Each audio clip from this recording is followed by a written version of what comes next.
আলু দিয়ে পটল দিয়ে রুই মাছের ঝোল করছি, সেটা আজকে আমি খাওয়াটা দেখাচ্ছি।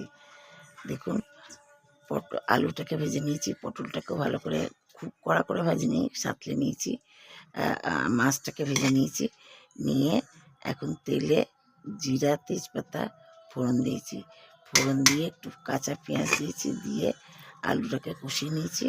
কষিয়ে নেওয়ার পরে তারপরে নুন, একটুখানি হলুদ, তারপরে আমি একটু ঘরে মশলা তৈরি করেছি, সেই মশলা যদি জানতে চান আপনারা কমেন্ট করে জানাবেন, জানিয়ে দেবো। সেই মশলাটা দিয়েছি 1 চামচ, আর কিছু দিইনি। লঙ্কা গুঁড়া একটুখানি সামান্য দিয়েছি, লঙ্কা গুঁড়া মানে কাশ্মীরি লঙ্কার গুঁড়া দিয়েছি, আর কিছু দিইনি। কাঁচা লঙ্কা কুচি দিয়েছি, দিয়ে জল ঢেলে দিয়েছি। দিয়ে হয়ে যাওয়ার পরে সিদ্ধ একটু কষানো হয়ে যাওয়ার পরে মাছ দিয়ে দিয়েছি। মাছ দিয়ে কষানো হয়ে গেলে পরে তারপরে ঝোলটা নামিয়ে দিয়েছি মশলা গুঁড়োটা দিয়ে। এবার আমি খাচ্ছি, দেখুন কেমন হয়েছে দেখি খেতে।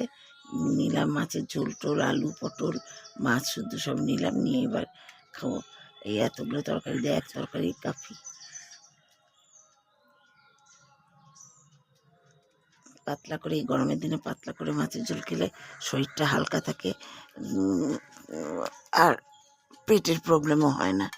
আর গরমের দিনে কোনো কিছু খেতেও তো ইচ্ছা করে না, সেই জন্য এত পাতলা করে ঝোল করেছি। খেয়ে দেখবেন কেমন, এরকম করতে তৈরি করে খেয়ে দেখবেন কেমন হয়েছে। এবার খাচ্ছি, দেখুন কেমন লাগে। আপনাদের যদি ভালো লাগে তাহলে লাইক করবেন, শেয়ার করবেন, সাবস্ক্রাইব করবেন।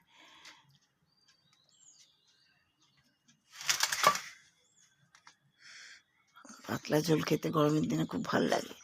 লেবু থাকলে লেবু, নাই লেবু থাকলে আরও ভালো লাগে।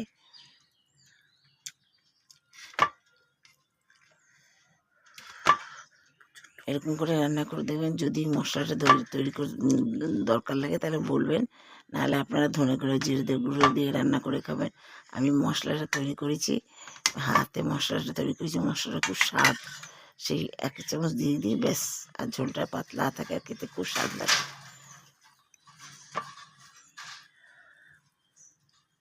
যদি দরকার লাগে আপনারা বলবেন, আমি কমেন্টস করে জানাবেন, আমি জানিয়ে দেবো আপনাদের। নমস্কার, এবার রাখি। লাইক করবেন, শেয়ার করবেন, সাবস্ক্রাইব করবেন।